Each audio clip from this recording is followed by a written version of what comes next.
Labdien un labvakar jums! Pamājiet ar roku, ja jūs dzirdat mani. Jauki redzēt. Bija jauki dzirdēt jūs dziedam, un jūs varbūt nepamanījāt, bet es dziedāju līdzi.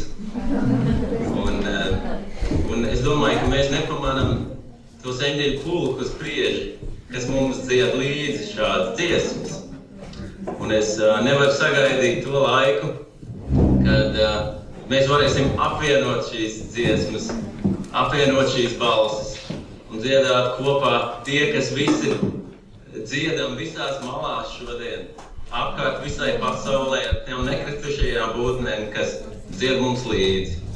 Un arī šodien, ja jūs dzirdat kādas dziesmas fonā, tad ziniet, ka arī šeit cilvēki dzied, un es šodien runāju paralēli no draudzes telpām, ka notiek dievkalpojums, tas kā varētu būt kādi blakus trokšņi, bet neņemiet to ļaunā.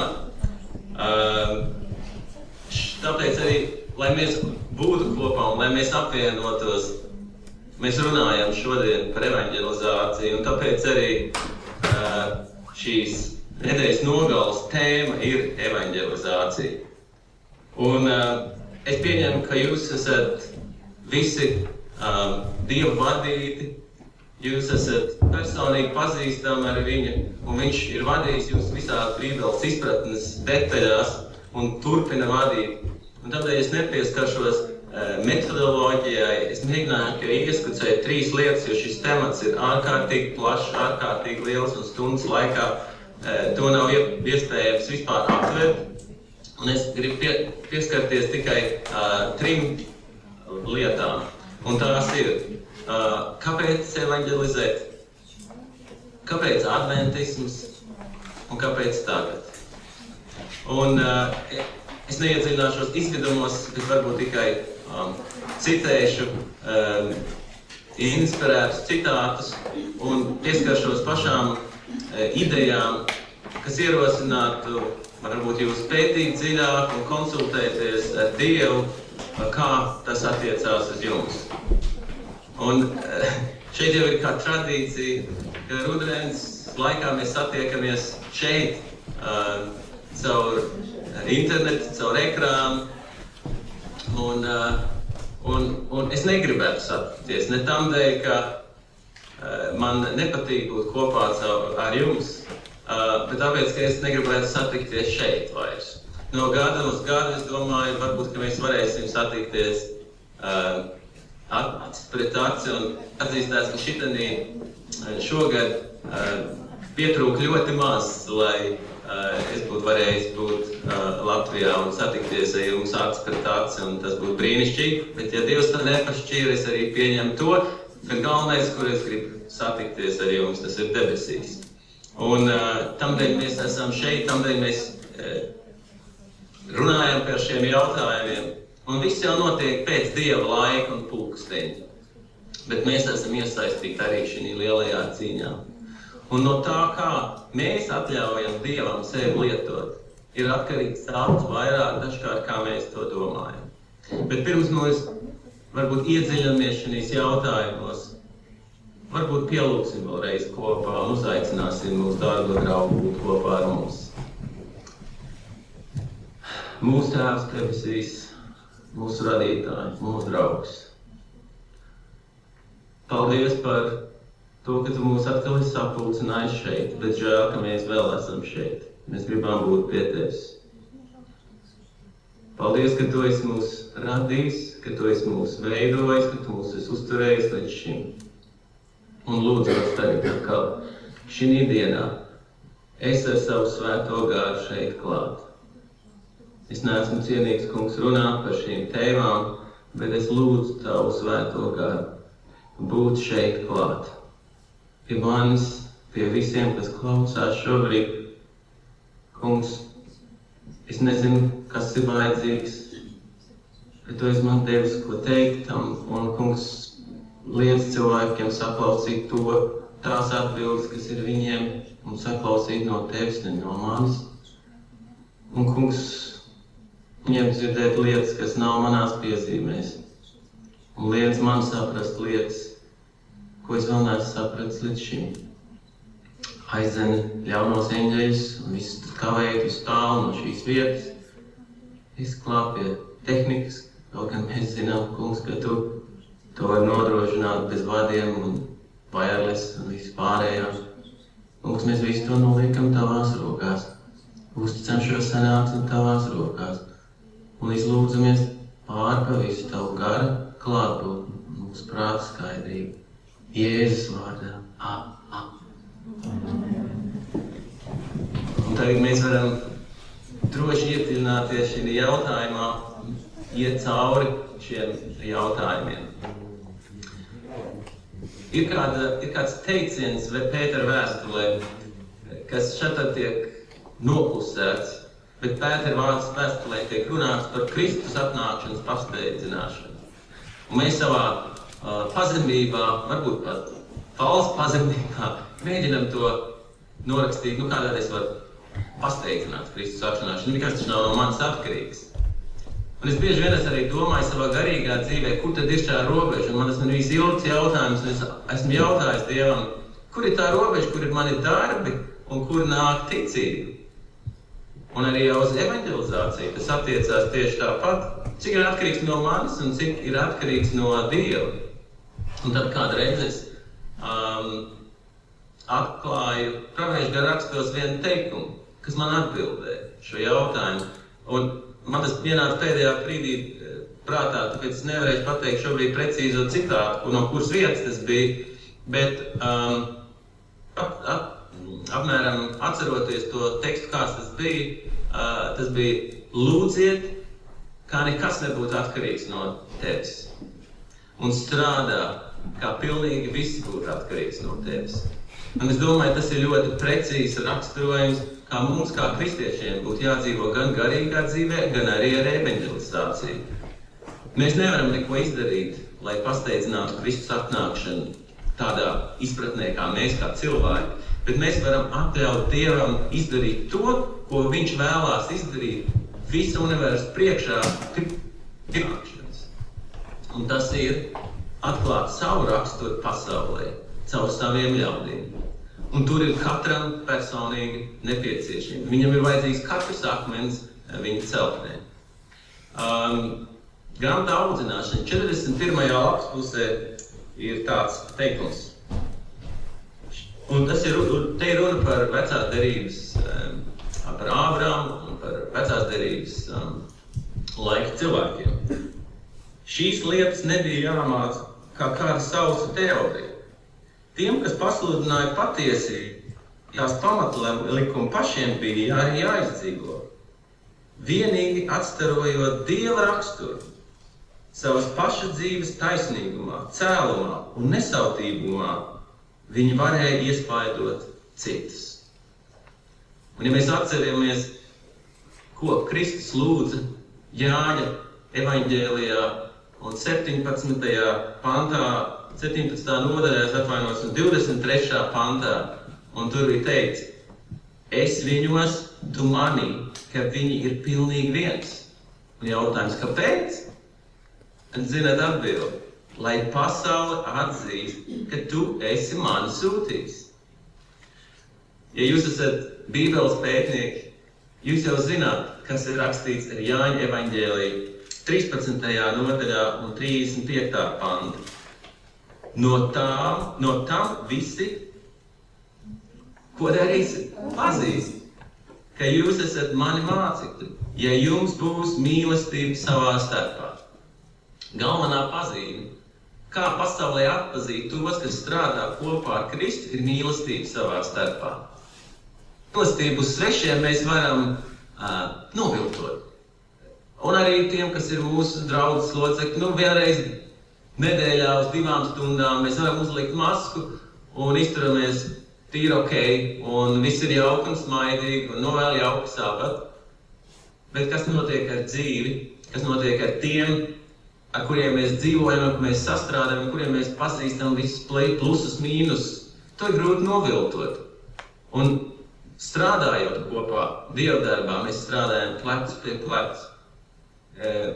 Un tāpēc arī mēs esam vienoti Kristu, būt vienoti lūkšanā, vienoti mērķos, būt vienoti, lai atļautu Dievam caur mums aizsniegt tos, kādēļ mūsu kungs ir nācis un miris.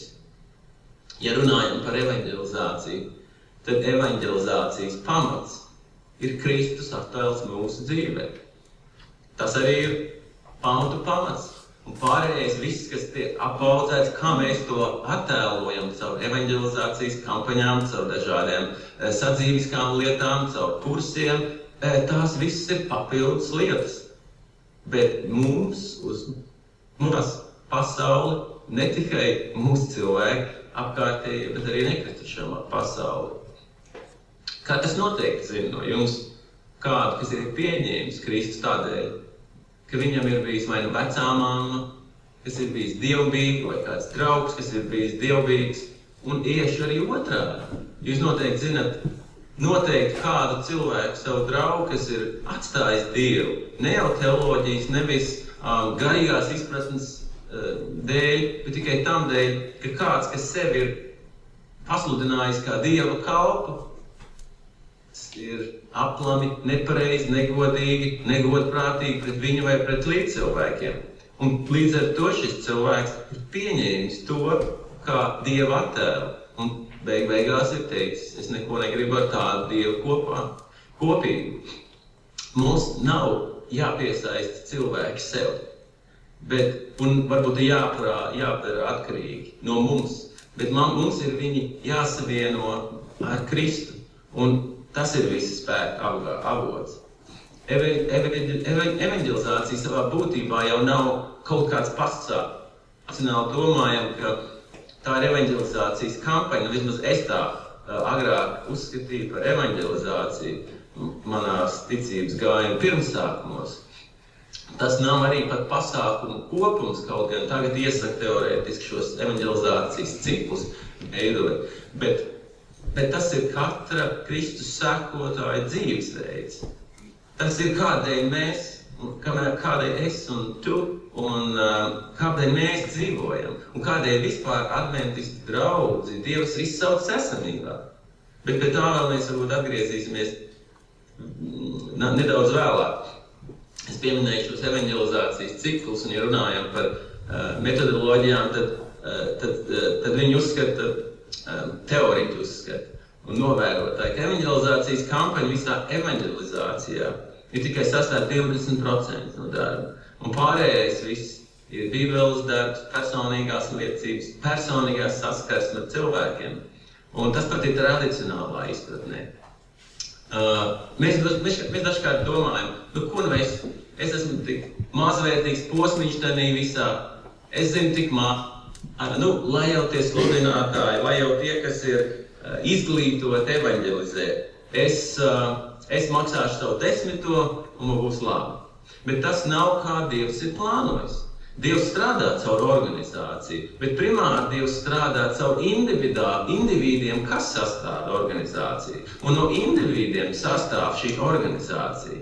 Dievs nerada draudzi kopumā, kā kaut kādu brīnumu celtni, bet Dievs izkaļ katru individuālu akmeni un tā ieliek to draudzes celtnē, draudzes būvē. Lai mēs padomājam, kā mēs izskatāmies uz lielās cīņas kontekstu. Lielajā cīņā kas mēs esam? Vai mēs esam tiesneši? Nē, ir teikts netiesājiet. Tās nav mūsu funkcijas. Vai mēs esam apsūdzētāji? Vai grēku norādītāji? Nē, es ceru, ka arī tas nē, jo tas ir īstenībā Sātans ir brāļa apsūdzētājs. Jūs jau noteikti to zinat no rakstiem. Es ceru, ka arī tie mēs neesam. Kristus teica apostoļu darbos 8. nodaļā un 8. pantā, bet jūs dabūsiet spēku, kad svētais gars būs nācis pār jums, un jūs būsiet kas? Jūs jau zināt. Mani liecinieki, kā Jeruzalemē, tā visā Jūdejā, Samarijā, līdz pat pasaules galam. Mēs varam teikt pasaules galam tādā laikā un arī fiziski, bet arī laika, gan geogrāfiski, gan arī laika griezumā. Kas ir apsūdzētais šī lielās cīņas tiesas procesā? Primāri jau cilvēks. Dieva radības kronis mums tiek inkriminēts, ka mēs tiekam atzīti, ka mēs pārkāpjam Dieva likumu. Un tā arī apsūdzētājiem ir daļai taisnība, ka mēs pārkāpam Dieva likumu. Kas ir tiesnesis? Dievs. Kas ir apsūdzētājs? Sātans šī gadījumā. Vai mēs varam būt šī tiesas procesā liecinieki, ja mēs esam apsūdzētie? Nē. Kas tad ir liecinieks? To mēs varam lasīt Atklāsmes grāmatas un 1. nodaļas un 5. Jēzus Kristus, kas ir uzticīgais liecinieks.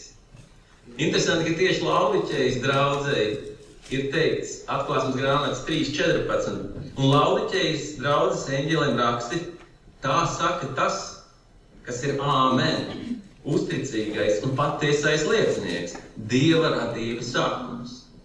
Mēs esam varbūt radības grods, bet Dievs ir radības, mūsu pestītājs ir radības sākums. Un tādēļ Kristus šī procesā ir liecinieks. Vai mēs esam viņu pieņēmuši upuri? Tiesas būtība ir par mūsu taisnošanu un svētošanu. Vai mēs esam pieņēmuši vai atraidījuši dievišķo līdzību mūsos, ko viņš grib mūsos atjaunot. Un tas ir mūsu tāds cilvēcīgais līmenis. Bet ir vēl kāds paralēls tiesas process, kurā mēs esam iesaistīti. Un šī tiesas procesā apsūdzētais ir pats radītājs. Un kas tiek inkriminēts? Es gribētu izlasīt kādu citātu no Iona Heralda 1890. gada 18. februāra, kur Ellen White raksta sekojoši. Kad Kristus nonāca uz mūsu zemi, Sātans jau viņu sagaidīja un apstrīdēja katru sprīdi viņa ceļā, no Kūtiņas līdz Golgātai. Sātans apsūdzēja Dievu, ka viņš pieprasa no eņģeļiem sevis aizliekšanu, tanī pašā laikā viņam pašam neko nezinot, ko nozīmē pašupurēšanās citu labā.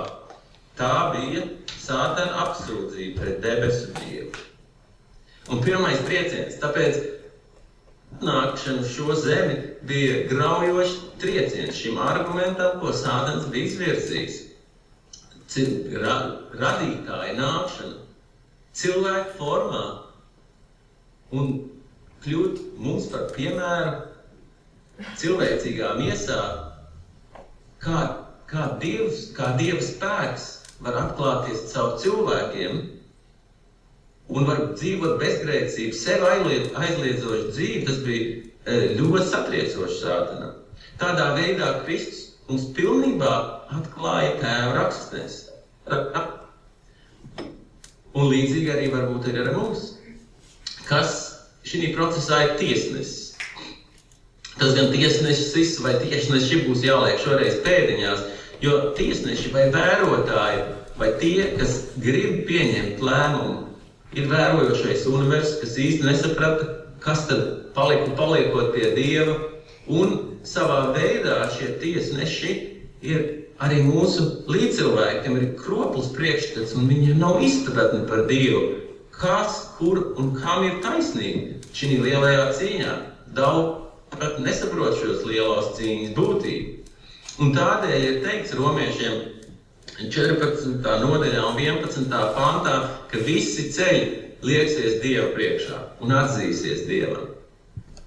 Un mēs jau zinām iznākumu. Visi atzīsies Dievam un sapratīs beigās, ka viņam ir taisnība. Un kas ir apsūdzētājs šī procesā? Nu, protams, atkal Sātans ir apsūdzētājs. Bet tagad ir jautājums, kas ir liecinieki? Tas ir iemesls, kamdēļ es velku laiku, lai runātu par šiem tiesas procesiem, lai ir evaņģelizācija. Cilvēks ir liecinieks. Tāpēc arī Kristus teica, jūs būsiet mani liecinieki. Šobrīd viss acis uz zemes un debesīm pievērsts mums, elpa tiek aizturēta. Jēzus Dieva spēkā dzīvoja nevainojamu kalpošanas dzīvi. Bet pastāv aizdoms, varbūt, ka viņš izmantoja tomēr kaut kādā savdabīgā veidā savu dievišķo spēku, kas to zina, argumentēt vēl var. Bet kā būs ar konkrētiem cilvēkiem? Vai Atis izmantos Dieva spēku un atļaus sev pārveidot Dieva radītāja līdzībā un atklās citiem Dieva raksturu? Vai Jānis izmantos Dieva spēku un atļaus sev pārveidot radītājam un atklās citiem Dieva raksturu? Vai to darīs Anna, vai to darīs Pēters? Mēs zinām iznākumu. Mēs zinām, ka uz Kristus atnākšanas brīdi tādi būs dzīvi kā minimums 144 000, par kuriem ir skaidri teikts Atklāsmes grāmatas 14. nodaļā, un viņu mutē nav meli, tie ir bez vainas. Uzticīgais liecinieks var pateikt, šie ir bez vainas, es esmu noņēmis to vainu. Viņi ir jauni radījumi, viņi ir manā līdzībā, tāpēc viņiem ir vieta pie manis. Un pēdējais trieciens Sātanam ir, ka ne tikai Kristus spēc dzīvot pēc Dieva kalpošanas un mīlestības principiem, bet tādi ir izmācīsies 144 000. Un tā ir visa evaņģelizācijas būtība. Ne tikai mūsu ciema valsts, ne tikai mūsu pasaules, bet universa līmenī. Es domāju, ka mēs būsim liecinieki ne tikai šeit, bet arī tad, kad mēs būsim debesīs. Iespējams, ka nāks no citām planētām cilvēki un prasīs, kā tas bija, kad jūs bijāt grēcinieki, kad jūs bijāt krituši, ka jums nebija cerības. Un kā tas bija, ka mūsu glābējs jūs izglāba, kā jūs jutaties, ko jūs domājat. Un tas viņiem būs liecība pastāvēt un būt uzticīgi Dievam, neskatoties, kas notiek nākotnē. Tiesas būtu, vai Dievs ir taisns, vai viņa pārvaldes modelis strādā vai nestrādā. Un tas arī ir evaņģelizācijas mērķis – ļaut Dievam sevi attaisnot caur mūsu liecību. Bet es tagad gribētu atkāpties un sākt no paša pirmsākuma. Dievam vienmēr ir bijuši izredzēti ļaudis. Un mums nav laika iet cauri tiem, bet tikai daži piemēri. Dievs neteica, pirms plūdiem gatavojiet, kaut kā šķirstus vai plostus, vai dariet, ko jūs gribat, kaut kam vajadzētu to izdarīt.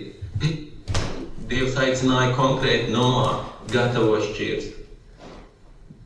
Ābramam Dievs teica, ej uz zemi, kur es tev rādīšu.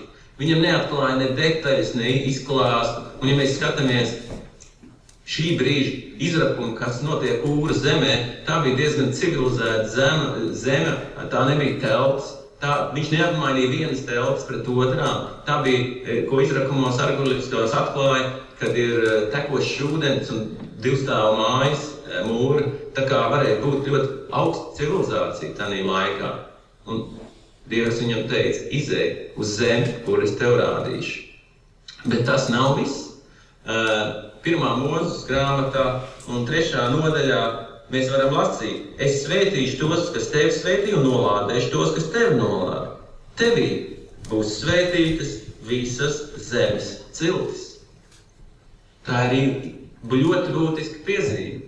Tāpat tās ir arī Īzaks, Jēkabs, Jozua, visi Izraēlas tautas atlikums, kas nesakoja aukiem. Pravieši, caur ko Dievs uzrunāja Izraēlu tautu, un ne tik Izraēlu tautu. Dievs pravieši sūtīja arī pie citām tautām. Tad nāca Kristus apustuļi, vajātie Kristus sekotāji, reformātori. Un kas tagad? Vai šī Dieva ļaužu virkne šeit apraujās? Vai tie tagad ir visi?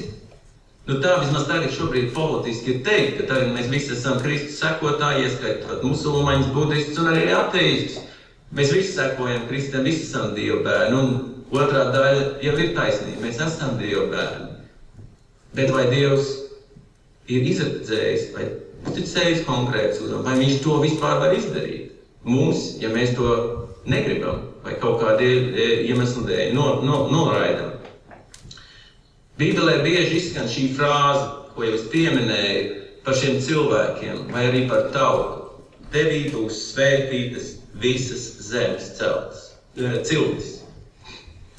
Evaņģelizācija ir moderna versija par par svētībām citām tautām, par šo izteicienu. Tam, kas Dievu nepazīst. Tu var būt skaidrāk citāts no praviešu un ķēniņa, grāmatas praviešu un ķēniņa 15. lapas puses.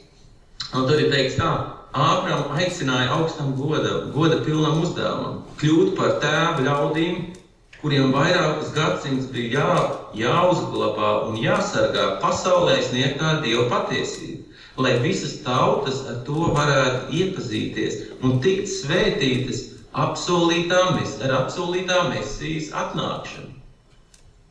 Kas bija Ābrams? Pēc savas būtības viņš bija evaņģēlis. Viņš bija evaņģelizēt un savu dzīvi nest evaņģēliju, kas īstenībā ir labā vēsts, kā mēs to visu zinām. Un tā nav tikai vēsts par Kristus glābšanu. Noā nodarbojās ar ko? Ar evaņģelizāciju. Tā bija netradicionāli, kā mēs to šobrīd darām, bet pēc savas būtības un definīcijas tā ir evaņģelizācija. Un tā varētu teikt par ikvienu, kas ir šī Dieva izredzēto ļaužu ķēdē. Un kāds bija Dieva mērķis tam? Ir atklāts turpat dažas lapas puses tālāk praviešu un ķēniņu grāmatā un 19. lapas pusē. Un es citēju, Izrēlam bija jāieņem viss no kunga ierādītais zemes apgabals. Tautas, kas atteicās pielūgt patieso Dievu un tam kalpot, vajadzēja izdzīt.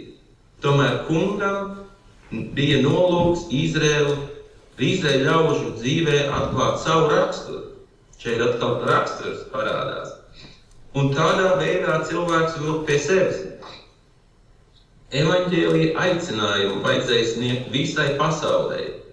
Ar upuru pienešķelkolpojumiem tautu priekšā pienācās paaugstināt Kristu, lai visi, kas viņu uzlūkotu, dzīvot. Ikvienam, kas līdzīgi kanānietei Rāhelai vai Moābietei Rutai novērsās no elkiem un pielūgtu patieso Dievu, vajadzēja pievienoties viņu izredzētai tautai Izrēlam, pieaugot tie paplašināt robežas, līdz aptvērtu visu pasauli.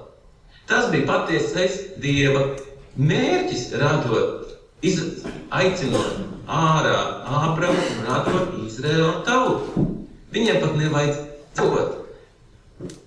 Tas nebija Dieva plāns radīt Dāvidu kā lielu karavadoni. Tas bija plāns B vai varbūt pat Z, ko Dievs lika priekšā. Ja jūs atceraties, kāds bija, kad Izraels bija uzticīgs Dievam, un viņi pārgāja pāri apsolītās zemes robežai, cik būtu viņi izšāva pret Jēriku? Nevienu. Kad mēs esam uzticīgi Dievam, cik daudz nepieciešama argumentēšana un pārliecināšana, mums tā nav vajadzīga. Kāpēc? Kā tā? Tas dažkārt liekas ir saruna un pamats. Tādēļ, ka Dievs ir tas, kas pārliecina, un mēs esam tikai liecinieki. Mums jāstrādā ar tiem, ar ko Dievs jau strādā, un kuru Dievs ir pārliecinājis, un ieved mūsu dzīves lokā, mūsu dzīves ceļā, un saka, palūkojies uz šiem 144 000. Tāds ir mans raksturs. Tādi ir šie, tādi arī esat. Kādi ir arī šie, tāds arī es esmu. Un pat, kad mēs dodamies tādās un rīkojam publiskas evaņģelizācijas, mums nav neviens jāpārliecina. Jo tas ir svētā gara darbs. Mums jāmeklē tos, ko jau Dievs ir pārliecinājis, kurus jau Dievs aicina.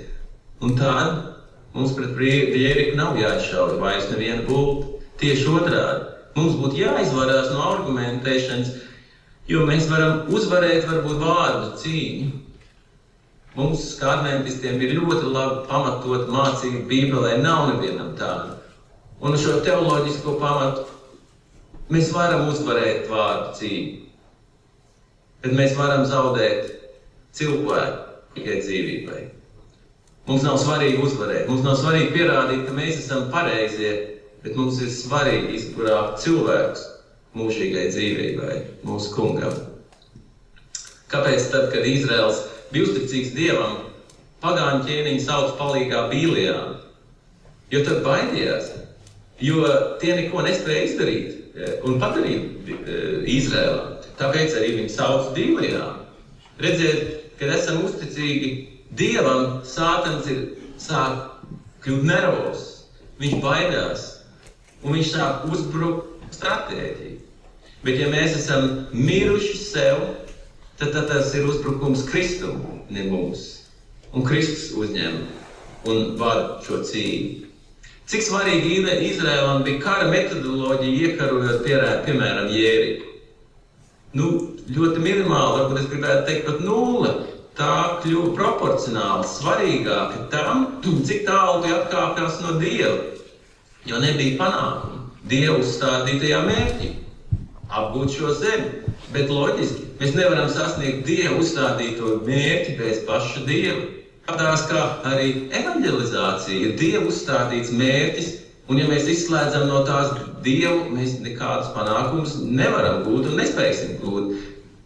Protams, mēs varam ar pasaulīgām metodēm un psiholoģiju ievilināt cilvēkus, apvārdot cilvēkus, tāpat kā jebkurās piramīdās un dažādās struktūrās. Protams, to mēs varam izdarīt, bet tas nav tas, kā Dievs strādā. Un mums vajadzētu izvairīties no šādām lietām. Runājot par mūsu šīm evanģelizācijām, kad mēs esam savienoti Dievu, un Dievs vada mūsu katru soli, cik būs svarīga mūsu metodoloģija. Tuvu 0, varbūt pat 0, svarīgi ir tikai saprast, ko Dievs liek darīt. Tas ir pats svarīgākais. Cik reizes iet ap Jēriku, kaut gan tas no stratēģiskā karas viedokļa, man liekas, ir stulbākais, ko var ieteikt. Tur pa vienam viņus visus var apšaut, kamēr viņi staigā riņķī. Viss, ko es gribu pateikt, es negribu teikt, ka nevajag plānot, ka nevajag lietot metodoloģijas, bet es gribu pateikt, ka nevajag ielikt Dievu metodoloģijas kastītē. Arī pašā laikā mums ir jāzina, ko mēs drīkstam un nedrīkstam darīt, kas ir saprātīgi, kā nesaprātīgi, un Dievs mūs vadīs. Bet pēc Jērikas, vai atcerieties kādu pilsētu Izraels gājienē? Mēs to varam lasīt Jozua 7. nodaļā. Mēs bieži vien runājam par Jēriku, bet aizmirstam šo otru daļu. Un tur ir stāsts par Aļu, kur izlūka aizgāja un teica, tur pat nav vērts sūtīt visus, tur tik pieteikt 2-3 tūkstoši no mums, vispār nav ko tur satraukties. Un no karas stratēģijas viedokļa šis princips bija špicka.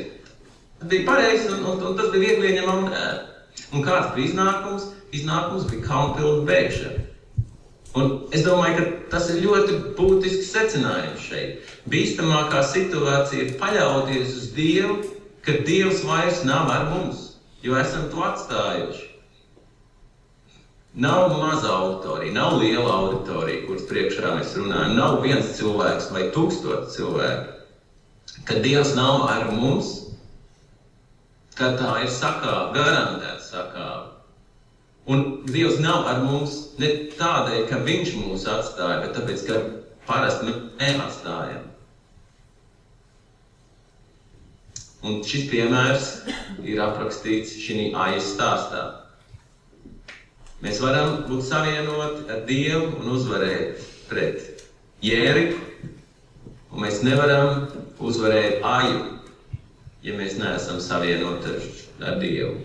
Šodien kristīgai pasaulē un arī mums, kā adventistu draudzē, draudz šīs briesmas būt pārliecināti, ka Dievs ir ar mums, viņš mūs ir glābis, urā, un mēs ejam uz priekšu uzvaras gājienā, bet mēs nepaskatāmies uz sevi, mēs nepajautājam Dievam, kur tu mūs vadi. Un varbūt, ka jau sen esam ieslīguši laicīgās rūpēs un esam novērsties no Dieva. Un rezultāts mēs manīsim tikai tad, kad mēs sastapsimies ar Aijas karotājiem.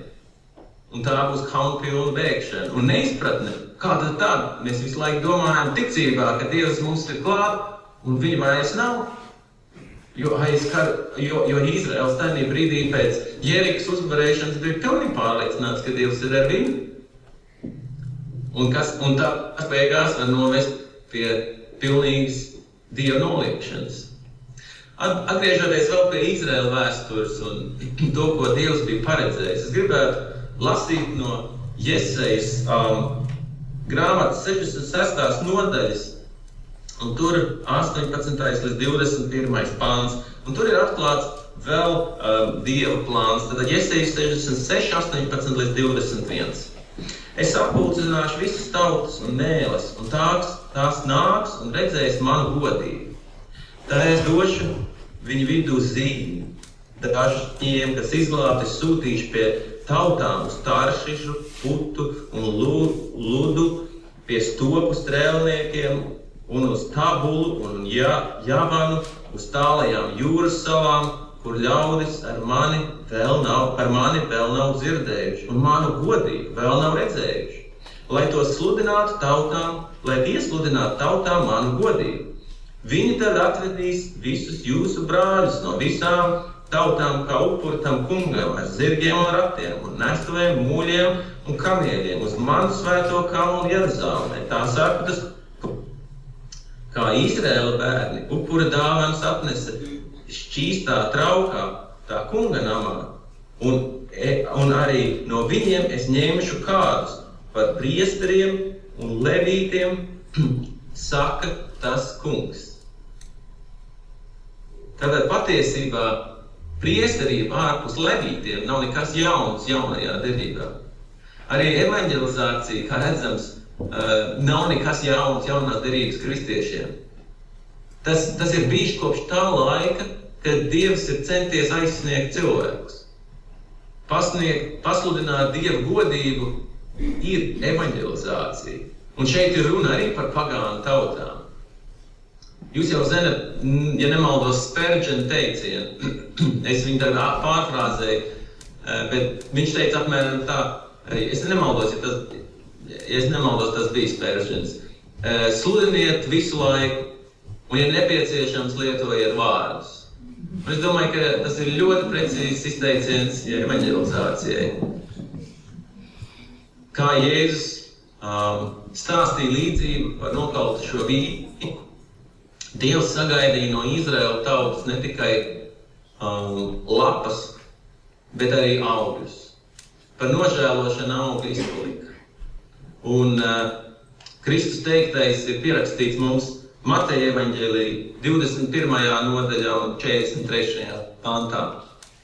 Es jums saku, Dieva valstība no jums tiks atņemta un dota tautai, kas nes viņas augļus. Mums ir ticība Kristum. Vai mums būs augļi? Nav augļiem, ir teikts, tos pazīs. Izraēlam bija jābūt par priesteru tautu, un ja mēs lasām 1. Pētera 2. nodaļā un 9. pantu, tad tur ir teikts, bet jūs esat izredzēta cilts, ķēnišķīgi priesteri, svēta tauta, Dieva īpašums. Lai kāpēc? Lai priecātos par sevi? Nē, lai jūs paustu tā varenos darbus, kas jūs ir aicinājis no tumsības savā brīnišķīgajā gaismā. Un Galatiešiem 5 jūs jau zinat, visi augļi, kas ir aicināti nest. Un ko mēs varam realizēt tikai tad, ja mēs esam savienoti ar vīna koku, un mūsos plūst tā pati sula, kas plūst vīna kokā. Ja mūsu vada tas pats gars, kas nāk no Dieva.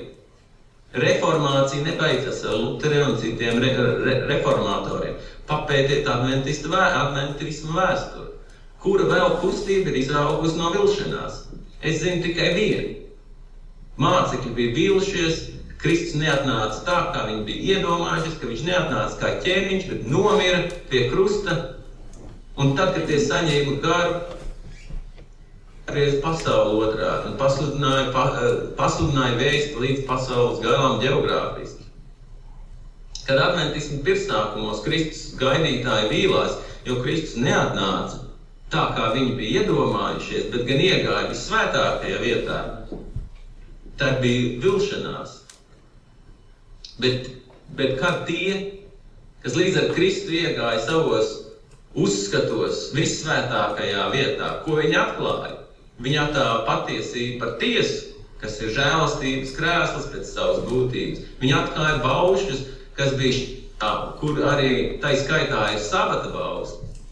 Jūs esat noteikti dzirdējuši daudzas frāzes, kur Ellen White raksta par to, kas ir šī laika patiesība, un uzsver šī laika patiesība, jeb aktuālā patiesība, kas mums jāstudina ir šodien. Un tas ir ļoti vienkārši. Tā ir patiesība par to, kur ir Jēzus Kristus. Un tā vairs nav par upuri, ka Kristus ir nomiris par grēkiem. Tā nav atmesta, tā ir pašsaprotama. Kristus tagad ir vissvētākajā vietā, un tā ir šī brīža aktuālā tiesas vēsts, kas ir ietverta mūsu trīskārtīgajā eņģeļu vēstīs. Tie, kas seko Kristum, ir tur, kur viņš ir. Un šobrīd viņš ir vissvētākajā vietā. Un tie, kas sludina tikai un vienīgi žēlastību, ir savā veidā atpalikuši no laika, jo Kristus jau ir aizgājis nākošā etapā. Palūkojieties uz mācekļiem. Tie bija lauķi, lasot no evaņģēlijiem, un nepraši salīdzinot ar farizējiem. Un farizēji, skatām negatīvā ziņā, daudz par viņiem dzirdam, bet viņi bija vienkārši fantastiski, garīgi cilvēki, varētu teikt. Viņi faktiski no pašas bērnības sāk mācīties veco derību. Un tad, kad, lai viņš tiktu farizēju kārtā, tas nebija tā kā dinastija vai kā godāmats, tur bija jātiek. Tie bija labākie no visas tautas labākiem. Viņi praktiski zināja veco derību no galvas. Un salīdzinot ar zvejniekiem, tie bija visai neizglītoti un lauku cilvēki. Un kas tad bija adventisti? Līderi pēdiņās. Vai spožas personības? Sieviete ar 3 karšu izglītību.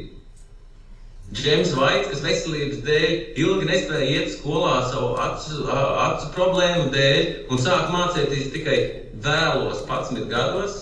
Un ja mēs skatāmies viņu dzīves, daudz līdzīgi. Piedāvām tie jaunieši, tie ir 11 gadnieki, tie ir 20 gadnieki. Laikam beidzis bija viens no tas īstais seniors, kurš bija kaut kur tuvu pie 30. Pārējie visi bija nepieredzējuši. Pilnīgi, skatoties, bez pieredzes, bez perspektīvi. Nav nekāda talantu. Bet sieviete ar 3 klāšu izglītību kļūst par visvairāk sarakstījušo rakstnieci. Un apsteidz laiku savās atziņās vismaz par gadsimtu. Un daudz pat mūsu draudzē nespēja vēl šobrīd tikt līdz viņas domas lidojumam. Un puisis, kas vēl gāja skolā, dibina izdevniecību, kas vēl joprojām stāv stingri un pauž patiesību visu pasaulē. Vai tas nav īstenībā stāsts par Jēriku? Bet Dieva draudz jau nepazīst no tā, kāda tur ir talanti un kāda ir izglītība, bet pēc mīlestības savā starpā. Un saskaņā ar Atklāsmes 19. grāmatu, 19. nodaļu, 20. pāntu, jūs jau noteikti to zināt, atpazīst draudz pēc tā, kas tur Dieva baušas un kam ir Jēzus liecība. Un Dievs atklāja šīs patiesības, kam grib tiem, kas ir pazemīgs un sagrauzts gars. 7. dienas adventisti ir, kas tur Dievu baušas. Nevienam nav tik dziļa bībeliska izpratne, un nav tāda praviešu vadība, kāda tā ir mūsu draudzē bijusi. Es varētu runāt par to, kā pat ārpus draudzes cilvēki abrīno Vaitas darbus, un ne no literārā, bet no saturiskā viedokļa, bet mēs dažkārt par tiem kaunamies. Tāds pēdējo laiku, varbūt piemērs ir, mēs zinām pa veselības vēsti, kas jau pasludināta vairāk kā 100 gadus atpakaļ, un mēs kaut kā un sākam ar purnu bakstīt smiltis, ja iet par to runu, un parasti nepraktizē daudzi, un arī nav nekādas iestādes. Tur ir skaidri pateikts, ka jābūt veģetāriem restorāniem, ir jābūt veselības vēstī skaidri izpaustē, un ka tas ir saistīts ar mūsu veselību. Tagad šo domu, es nezinu kā, un ka no kurienes, bet New Age ir uzķēris, un Krišnīt, un viņi taisa šos restorānus, viņi filmē filmas, kā 30 dienās viņi atgriež atpakaļ dierbi, tālāk. Tas iziet publikā, Un tagad mēs sākam kasīt galvu un teikt, jā, varbūt, ka tomēr tur kaut kas ir. Mums šī vēsts ir 150 gadus atpakaļ. Mēs vienkārši to esam paslaupījuši zem tepiķa un kaunamies par to. Un daudzas lietas Dievs mums ir atklājis, bet mēs tā īsti neesam pārliecināti. Jo neviens pasaulē tā neuzskata. Protams, kā lai tu būtu pa galvu, nevis par asti, kā Dievs ir pārliedzējis, tev ir jāiet pa priekšu, kur neviens vēl neiet. Un ja tu zini, ka Dievs tevi vada, tad mums ir šī iespēja. Mēs skatāmies vairāk uz mūsu kaimiņiem, ko saka, un kā ģērbjās, un ko ēd, un ko neēd, un laist skolā, un kur nelaiž, nevis uz to, kā Dievs mums saka. Un tāpēc mēs neesam par galvu, bet par asti, bet Dievs mums vajag redzēt par galvu. Liecības draudzē 7. sējumā un 138. pantā, nevis pantā, bet lapas pusē ir teikt sekojoši. Dievs izredzēja 7. dienas adventistus kā īpašs ļaudis, kas atšķirti no pasaules. Ar lielo patiesības cirtni viņš tos ir izcirts no pasaules apnemas laustuvēm un nolicis savienībā ar sevi. Viņš tos ir saviem pārstāvjiem un ir aicinājis tos būt par viņu sūtņiem pēdējā glābšanas darbā. Un tagad ir ļoti svarīgs teikums, uzmanīgi ieklausieties. Vislielākās patiesības bagātības, kādas jebkad uzticētas mirstīgiem, vissvinīgākie un bijājamākie brīdinājumi, kādas jebkad Dievs sūtīs cilvēkiem, viņiem ir uzticētas dot tālāk pasaulē. Ja tas ir taisnība, tad tas ir kaut kas fenomenāls. Mēs lasām par Noā un sakam, kāda viņam vēsts taisīt kuģi. Nē, mums ir lielāk, tev man ir daudz lielāk. Mēs lasām par Ābramu un sakam, ka tas bija ceļojums, vai savu tautu radīt. Nē, tev un man saskaņā ar šo citātu ir daudz svinīgāks uzdevums. Izraels, tā ir ietekmīga tauta, kas vēl jau šobrīd ir ietekmīga visā pasaulē. Nē, man un tev ir dot daudz vēsts, daudz cēlāk un spēcīgāk. Mēs klausāmies par Eliju. Kā tā bija vēsts nostāties vienā vai otrā pusē. Bet mums ir uzticēti brīdinājumi, svinīgāki kā Elijam, vairāk kā apustuļiem. Šis vēsts ir uzticēts nes tiem, kas ir ap mums. Un kā mēs reaģējam? Vai mēs ceļamies ar lūkšanu katru dienu? Dievs, tu mani radīs, tu mani uzturi, dari kā tu gribi šodien. Izstaro savu gaismu caur mani šodien. Vadi, kur tu redzi, kur es esmu nodevīgs. Ko man šodien būs darīt? Vai mēs nesīsim daudz? Es gribētu vēl izlasīt kādu citātu no manuskriptiem 1903. gadā, kas ir rakstīts. Un tur ir teikt sekojoši. Tie, kas ir savienoti ar Kristu, apliecinās to garā vārdos un darbos. Apliecināšana neko nenozīmē, ja tā netiek atklāta vārdos un labos darbos. Vienotība un sadraudzība savā starpā un ar Kristu ir tas auglis, kas jānes katram dzīvā vīna koka zaram. Šķīstrītai un jaunpiedzimušai dvēseli ir līdzdalāma, skaidra un neliekāma liecība. Jaunpiedzimušai dvēselē ir izdalāma, skaidra un konkrēta liecība. Un tāpēc jūs droši vien arī novērojuši, ka tie cilvēki, kas ienāk draudzē, viņi ir jauni piedzimuši, viņiem nav kauns, viņi iet un liecina. Bet bieži vien notiek, ka mūsu vecais cilvēks kādu laiku nomirst, bet viņš ir ārkārtīgi dzīvgalīgs, viņš ceļās augšā. Un lien pa durvis spraugām un dažādā veidā mēģina slepeni ielavīties atpakaļ. Un tad šī liecība apsīdz, mēs sākam skatīties uz viļņiem ap mums un sākam grimt. Ja Dievs mums ir uzticējis šos brīdinājumus un patiesības dot tālāk pasaulē, tad mēs tāpat kā Izraels esam izsaukti nevis, lai priecātos par sevi, bet gan lai sniegtu šo vēsti tālāk. Un to sauc vienkārši tagad par evanģelizāciju. Jūs zināt, ka tagad ir adventismam 150 gadi. Mēs varētu priecāties, mēs tagad esam kļuvuši tradicionālāk, mēs esam diezgan veca kompānija. Bet es domāju, ka Mums nevajadzētu vienreiz dievkalpojums, bet gan sēru un nožēlas dievkalpojums. Ka mēs vēl 150 gadus vēl joprojām klaiņojam šeit pa Tuksnesi. Mums jau sen vajadzēja būt mājās. Šis ceļš bija daudz īsāks, un mēs arī redzam uz gadu skaitļiem 888, 902, vēl dažs gads, kur šīs lietas pietuvojās. Un es ticu, ka šobrīd tuvojās nākošais šis posms, kad debesu valstības robeža, Kanānas robeža pietuvojās. Izraels, kad bija novērsies no Dieva, un tam nebija panākumu. Tā vietā, lai nožēlotu, un Dievu sāka bīdīt visādas stratēģijas un veidot alianses ar visādiem pagāniem, un ar to vēl jau vairāk stiga purvā. Un tad, kad mūsu draudzi ir tuvu Dievam, evaņģelizātie ies uzvaras grājienā, neskatoties draudz aug, neskatoties uz kādā kultūrā ir, kādos apstākļos. Tā iet uzvaras gājienā, bet kad mēs novēršamies no Dieva, mums vajag iet uz citu konfesiju skolā mācīties, kā izsniegt postmoderno sabiedrību. Bet Dievs to jau zina, un Dievs mums jau to ir pateicis 100 gadus atpakaļ. Postmoderno sabiedrību. Un kādā veidā tā ir aizsniedzama. Ne ar spēku, ne ar varu, bet ar manu garu. Un tad mēs mācāmies un iedziļinamies šīs detaļās. Bet mēs tak negribam iet pie trīs flašu praviešu, mums kā kauns, bet tiešām ņemt vērā no šāda cilvēka padomas. Un tas ir kā izskan, it kā Dieva atklāsme būtu atkarīgi, cik man ir augsts profesionālais grāds. Mēs saprotam, ka tas ir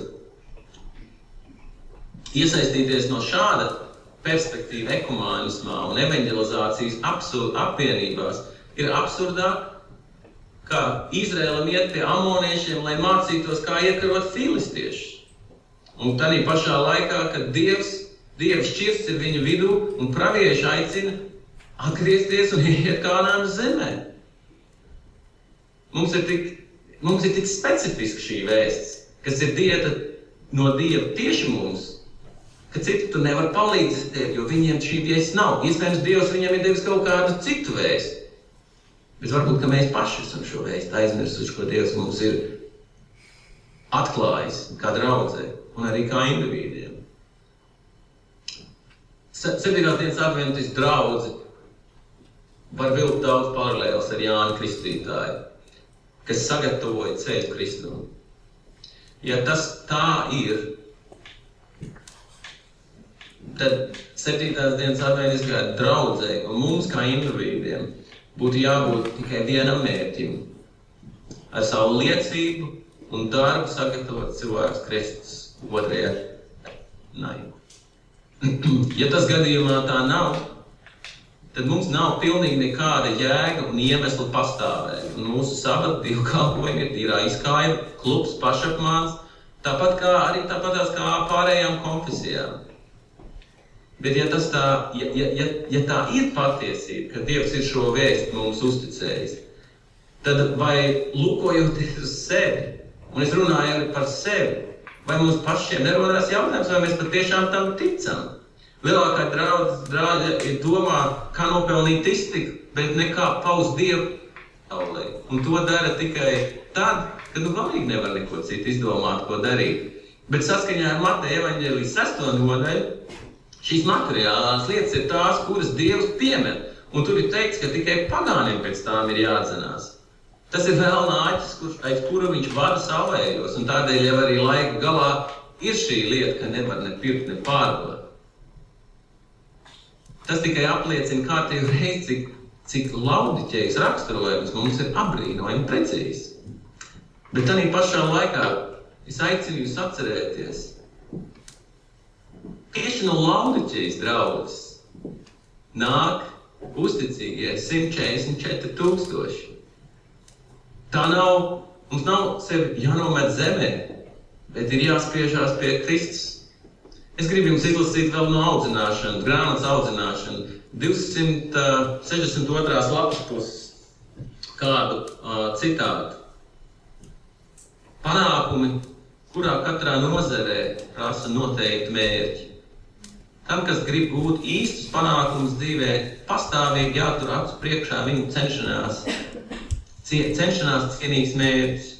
Šāds mērķis ir uzstādīts mūsu jaunatnē. No debesīm dotais uzdevums nest pasaulē evaņģēliju. Šī paudzē ir cēlākais darbs. Kādam cilvēks var tikt aicināts. Tas atver darba lauku katram, kur sirdi ir aizkustinājis Kristus. Evaņģēlijs nevis kaut kad pēc 150 gadiem nevis nodot nākošai paudzei stafeti. Evaņģēlijs šī paudzē ir tas mērķis jāiet. Un jā, paudze no paudzes iespējams to nav izpildījis, tāpēc mēs vēl esam. Bet tas ir mūsu spēkos, tas ir mūsu kā jauniešu vadītāju spēkos. Likt šīs vērtības jauniešiem, parādīt Kristu, parādīt to, kāds ir mērķis, parādīt, ka tuneļgaismā ir gaisma, ka nav uz šīs pasaules mums jābūt mūžīgi un jākļūst par vecvecākiem. Atklāt pretvēju zāles ir un izskaust nabadzību, ir cēlas lietas. Bet cēlāks par to ir evaņģēlijs visai šai pasaulē, šī paudzē.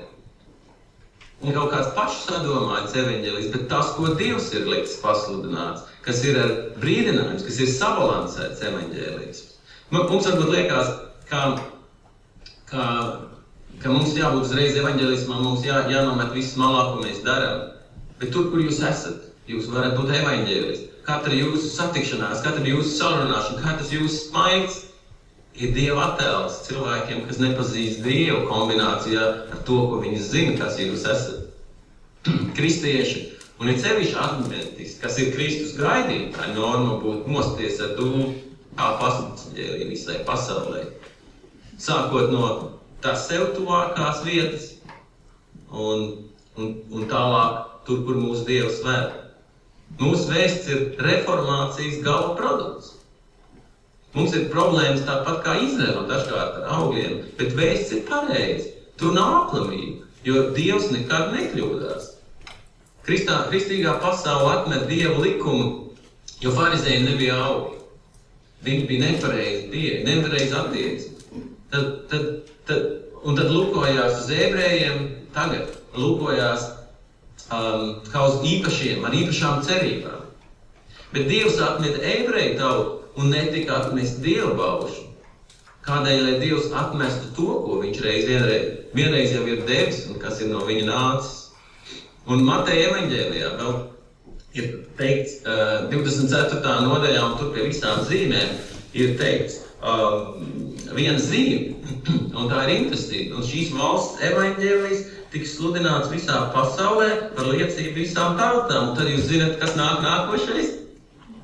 Un tad nāks gals. Tā ir Kristus atnākšanas zīme, pēc kuras ir teikts, un tad nāks gals. Par citām ir teikts, bet tas vēl nav gals. Šī ir vienīgā zīme, kas ir atkarīga savā veidā no mums un no mūsu uzdevuma, un mūsu uzdevums ir to piepildīt. Vēl kāds citāts no visu laikmetu ilgām, 633. lapas puses. Kristus mums paskaidro, ka šī diena tiks pieteikta. Viņš nesaka, ka visa pasaule tiks atgriezta, bet ka valstības evaņģēlijs tiks sludināts visā pasaulē par liecību visām tautām nāks gals. Tātad ar evaņģēliju pasludināšanu mums ir iespējams pātrināt kunga atnākšanu. Mūsu pienākums ir nevien gaidīt, bet arī pasteidzināt Dieva atnākšanu. Ja Kristus draudze būtu paveikusi kungu uzdoto darbu, tad visa pasaule jau tagad būtu brīdināta. Un kungs Jēzus ar spēku un lielu godību jau būtu atnācis uz mūsu zemi. Un tas bija rakstīts 100 gadus atpakaļ. Ko lai mēs sakām par šo laiku? Dievs vienmēr ir gatavs bijis, bet brēmas ir bijuši vienmēr. Evaņģelizācija nekad nebūs tik viegli kā šobrīd. Cilvēki, kas domā, cilvēki ir, kas domā, kas redz visu to bezjēdzību, kas notiek pasaulē. Šobrīd pasaule ir ekonomiskas un fiziskas krīzes priekšā. To atzīst visi, dažādas ir interpretācijas, bet ir nemaņa un ir nemieris. Ja mēs gaidīsim, kad būs piemērotāks laiks evanģelizācijā, lai tani iesaistītos, tad visticamāk mēs arī nekad neiesaistīsim. Saskaņā ar Mateja evaņģēlija 24. nodaļu laika zīmes mēs esam tieši pirms pasaules pasaules noslēguma. Saskaņā ar Daniela 8. nodaļu un 17. pantu un Daniela nodaļas 12. nodaļas 9. pantu, mēs dzīvojam beigu laikā. Saskaņā ar Atklāsmes 14. nodaļu 7. pantu, mēs dzīvojam tiesas stundās. Saskaņā ar Atklāsmes grāmatas 10.6. vairs nav nekādu pravietisku laiku, kas viss ir piepildījušies. Saskaņā ar 7 līdz 11. 11 sāk skanēt pēdējā bazūra. Vai mūsu personīgā bazūra dod skaidru skaņu? Garīgā polarizācija pasaulē un draudzē pieaug. Un tas ir pravietots, to jūs varat lasīt jaunā derībā, Pāvila vēstulēs. Un tam ir jābūt radikālam risinājumam, kas atrisina šo polarizācijas problēmu. Un šī polarizācija notiek arī mūsu draudzē, ne tikai pasaulē. Tas vienkārši nevar turpināties bezgalīgi vai ilgstoši. Vēl kādu citātu izlasīt, kas ir rakstīta Austrālijas konferencē 1899. gadā. Lielēmai traks sekojoši. Mūsu priekšā stāv liela krīze. Dievs ierobežo ļaunos spēkus, lai pēdējā brīdī vēsts varētu tikt pasludināta pasaulē. Tagad ir laiks strādāt. Daudziem strādniekiem vajadzētu būt misijas laukā. Tur, kur tagad ir tikai viens strādnieks, vajadzētu būt 100. Daudz, kas nav iesvētīti vai pilnvaroti, var darīt darbu pie saviem kaimiņiem un apgabalā, kur viņi atrodas. Mums nav jāprasa atļauja pilnvarotām personām sludināt evaņģēliju, jo šo uzdevumu mēs nesaņemam no pilnvarotām personām, bet mēs saņemam primāri no Dieva. Un tas nenozīmē, ka mums nevajadzētu ar vadību rēķināties. Mums šis darbs ir jāsaskaņo, un Dievs ir radījis organizāciju, lai palīdzētu darbu virzīt uz priekšu. Un, protams, ka mums vajadzētu koordinēt savu darbību ar vadītājiem, kas tiek vadīti no tāda paša gada. Bet ko mēs gaidām? Vai mēs gaidām, kad būs tehnoloģiskās iespējas? Vai mēs gaidām, kad būs vairāk garīgas grāmatas iztulkotas latviešu valodā? Vai mēs gaidām, ka pasaule būs vēl lielākās finansiālās grūtībās? Vai mēs gaidām, ka draudze būs vairāk centrēta uz misiju? Šīs lietas ir pietiekami, tās tu varbūt tad maksimumam. Ko mēs gaidām? Ko tu draugs gaidi? Varbūt jautāsim, kāpēc veikt evaņģelizāciju? Bet pretjautājums ir, kas ne tagad? Cauri laikam, kā jau mēs runājam, Dievam vienmēr ir bijuši izredzēti ļaudis, kur pastāvēja, lai līdzdalītu pārējai pasaulē to, kam viņi kalpo. Tas ir iedvesmas, kam dēļ tu un es šodien esam šeit. Mums ir jābūt tādiem cilvēkiem, kas šī laikā, šī paaudzē nes augļus un izstaro gaisu. Pravietoju šādu kustību, kas sastāv no izredzētiem ļaudīm, kas sniedz pēdējo aicinājumu bojājošai pasaulē. Draugs, kādēļ tu šodien esi šeit? Vai tu esi gaisma pasaulē, vai tu esi gaisma pats sev? Kādi ir tavi dzīves mērķi? Vai tu esi centrēts uz sevi, vai brīnišķīgais Dieva aicinājums ir tas, kas nodarbina tavu prātu? Vai tu šodien nevēlies padarīt Kristus misiju par savu galveno misiju šī dzīvē?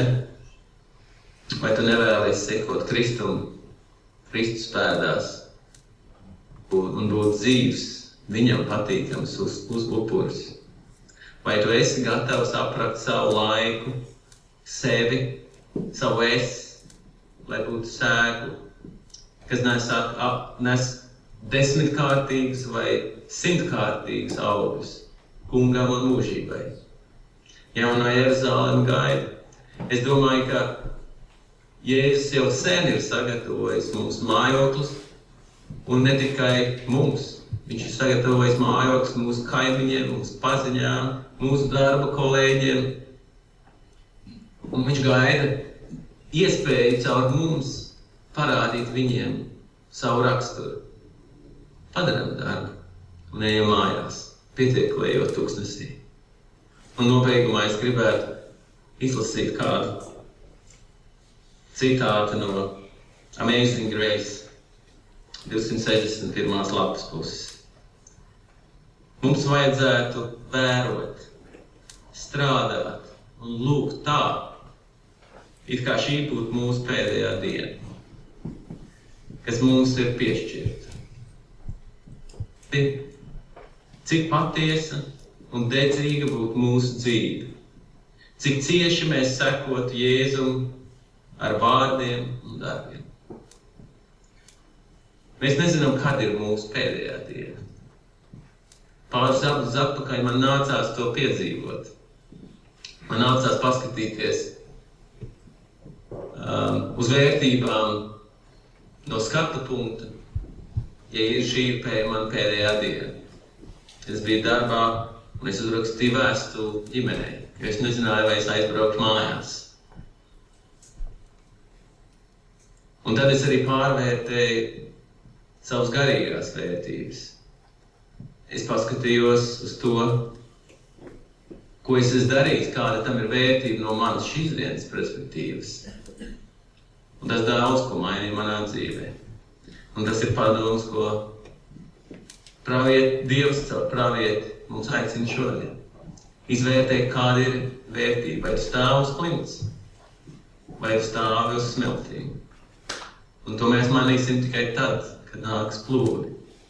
Mēs zinām tātad trikus, kas grib padarīt smilts par klinti, vismaz tā, lai izliekās.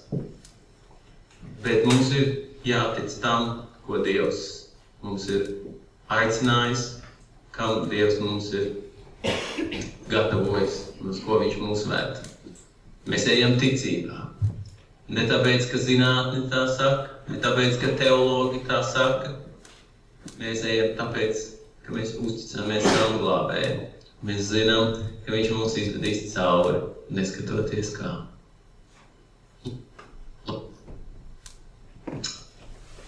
Mūsu Tēvs debesīs. Paldies Tev par šo dienu. Paldies, ka mēs varējām būt kopā un pārunāt šīs lietas. Mums tas ir prātam neatmeram, cik liels mērķis Tu esi mums izvirzījis. Mēs jūtamies tik mazi, tik nespējīgi. Un mēs neesam par to cienīgi darīt, kungs, atklāt Tavu raksturu.